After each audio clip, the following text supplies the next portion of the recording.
Assalamualaikum warahmatullahi wabarakatuh.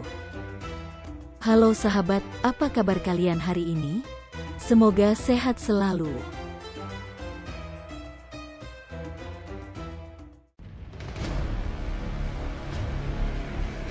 Detik-detik keluarnya binatang melata dari perut bumi. Allah Ta'ala berfirman, "Wa idza waqa'a al-qawlu 'alaihim akhrajna lahum dabbatan minal ardi tukallimuhum anna an-nasa kanu biayatina la yuqinun."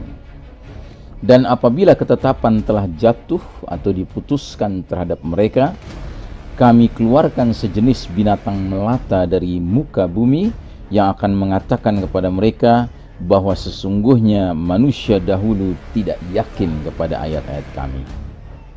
Penjelasan.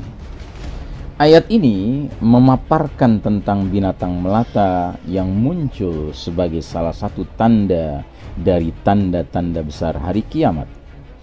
Kemunculannya berkaitan dengan jatuhnya ketetapan terhadap manusia, dan telah diperselisihkan tentang apa yang dimaksud dengan ketetapan itu. Setidaknya ada beberapa pendapat, di antaranya ketika siksa telah diwajibkan terjadinya. Inilah pendapat yang paling sahih. Dikatakan yang dimaksud dengan ketetapan tersebut adalah apa yang dituturkan Al-Quran yang berupa peristiwa datangnya hari kiamat dan kengerian yang ada di dalamnya. Dikatakan juga maksud ketetapan adalah kematian ulama dan lenyapnya ilmu. Dituturkan pula maksudnya adalah apabila mereka tidak diperintahkan dengan kebaikan dan tidak dicegah dari kemungkaran. Artinya ketika sudah hilangnya aktivitas al-amru bil ma'ruf wan nahyi 'anil munkar, memerintahkan yang ma'ruf, mencegah dari kemungkaran. Ayat ini menjelaskan bahwa binatang melata ini keluar dari dalam bumi, dari dalam tanah. Dalam hal ini binatang tersebut sangat mirip dengan mukjizat Nabi Saleh alaihi salam, yaitu ketika seekor unta keluar dari dalam batu besar. Dikatakan sesungguhnya binatang tersebut anak unta Nabi Saleh alaihi salam. Dikatakan juga itulah binatang dalam bentuk anak Adam, bagian atasnya berada di awan sedangkan bawahnya berada di bumi. Dikatakan pula selain itu, kesimpulan dalam masalah ini adalah binatang yang besar yang muncul sebagai salah satu tanda dari pertanda hari kiamat. Adapun hakikatnya Allahu a'lam bissawab, tiada seorang pun yang mengetahuinya kecuali Allah Subhanahu wa ta'ala. Ulama berbeda pendapat tentang soal kemunculan binatang melata ini dari dalam bumi. Dikatakan ia keluar dari Bukit Safa di Mekkah. Dikatakan juga ia muncul dari gunung Abu Qubais. Ada pula pendapat menyatakan ia muncul di antara rukun atau sudut Ka'bah dengan maqam Ibrahim. Dituturkan juga ia keluar di Tihamah. Dikatakan pula ia muncul dari sebuah masjid di Kufah karena tungku api sudah memancarkan air. Dikatakan juga ia keluar dari negeri Taif. Dikatakan juga ia muncul dari rekahan pada Ka'bah. Ada juga yang menuturkan ia muncul dari batu besar yang elok. Disebutkan juga untuknya beberapa tempat keluar. Menurut saya penulis, maksudnya Syekh Mubayyad, penentuan lokasi kemunculannya di bumi bisa jadi termasuk ilmu yang tidak bermanfaat. Cukuplah bagi kita dalam masalah ini pengetahuan bahwa binatang melata ini secara luar biasa muncul dari dalam bumi atau dari salah satu rekahan pada tanah, dan binatang ini merupakan salah satu tanda dari sekian banyak tanda-tanda hari kiamat sebagaimana dibicarakan oleh banyak orang.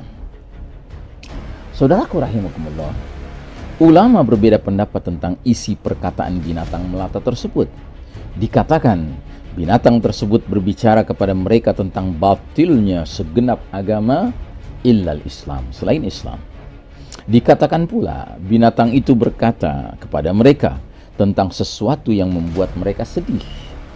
Disebutkan juga binatang tersebut berucap kepada mereka dengan kalamullah Ta'ala bahwasanya manusia itu terhadap ayat-ayat Allah tidaklah yakin. Abadi menukil dari Ar-Razi pada kitab tafsirnya dengan penukilan yang cukup panjang, maknanya sebagai berikut. Orang-orang memperbincangkan tentang binatang melata ini dari berbagai sudut pandang.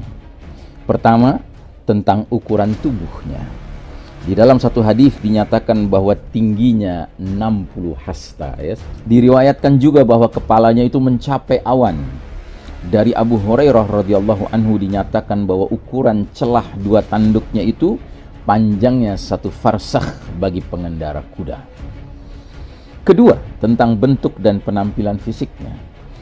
Dari Ibnu Jurayj diriwayatkan tentang ciri fisik binatang ini bahwa kepalanya adalah kepala kambing, matanya seperti mata babi, telinganya mirip telinga gajah, tanduknya tanduk rusa, dadanya dada singa, warna kulitnya bagai warna kulit harimau, lambungnya mirip lambung sapi, ekornya seperti ekor domba jantan, dan tapak kakinya adalah tapak kaki unta. Yang ketiga, tentang bagaimana kemunculannya. Dari Ali radhiyallahu anhu diriwayatkan bahwa binatang itu keluar selama 3 hari dan orang-orang menunggu, sedang binatang itu tidak keluar kecuali hanya sepertiganya saja.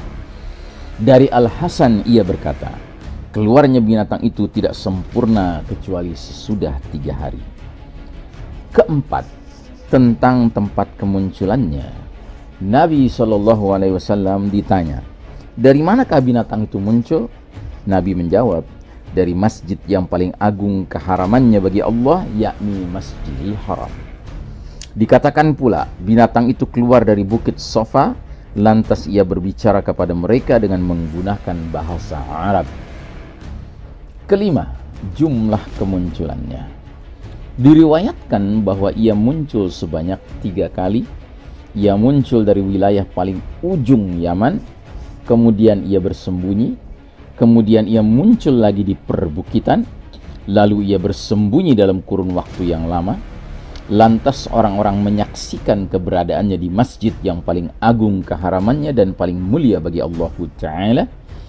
Tiada yang menakutkan bagi mereka kecuali kemunculannya di antara rukun sudut Ka'bah di seberang perkampungan Bani Makhzum, arah kanan luar dari Masjidil Haram. Maka sebagian orang ada yang lari dan ada juga yang berdiri berhenti. Ketahuilah, tiada petunjuk pada kitab ini yang menguatkan semua kebenaran informasi tadi dalam urusan-urusan tersebut. Jika berita dalam urusan ini benar adanya dari Rasulullah SAW, maka wajib diterima. Tetapi jika tidak, maka tidak perlu digubris sedikit pun.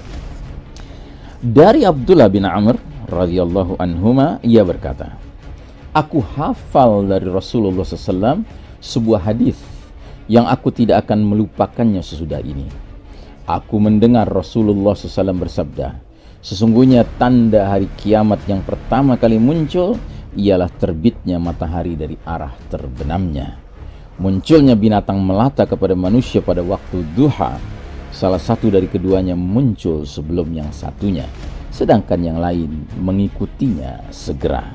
Ini diriwayatkan oleh Imam Muslim.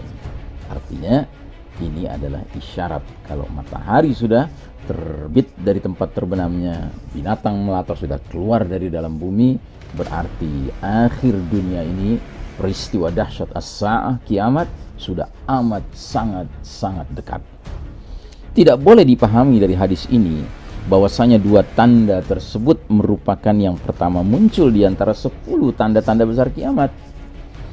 Akan tetapi yang dimaksud dengannya adalah tanda pertama yang abnormal, yang tidak biasa, yang mencakup 3 tanda sekaligus, yakni terbitnya matahari dari arah barat, kemudian binatang melata, kemudian api yang menggiring manusia, yang mana Syekh Mubayyad meletakkan ketiga tanda besar ini secara kronologi sebagai tanda ke-8, ke-9, dan ke-10. Jadi 3 yang terakhir.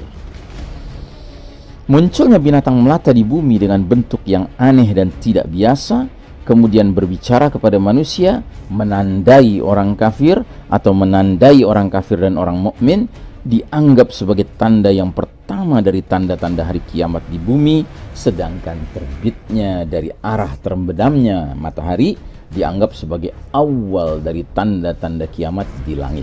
Ya. Segeralah beramal sebelum datangnya 6 perkara: Dajjal, asap, binatang melata di muka bumi, terbitnya matahari dari tempat terbenamnya, peristiwa kiamat, dan kematian seseorang secara khusus. Wassallallahu ala nabiyyina Muhammadin wa ala alihi wa sahbihi wa sallam tasliman walhamdulillahi rabbil alamin. Wassalamualaikum warahmatullahi wabarakatuh.